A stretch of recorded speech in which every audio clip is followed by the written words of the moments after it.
Maori.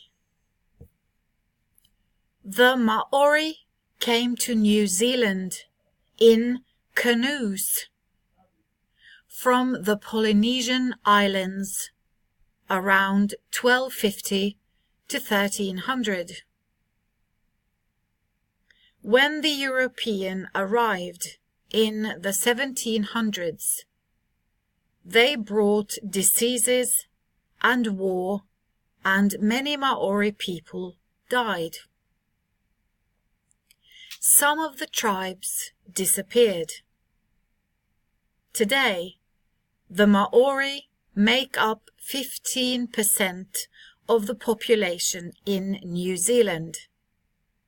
Many live modern Western lives, but many also have lower incomes and face more social problems than the rest of the population.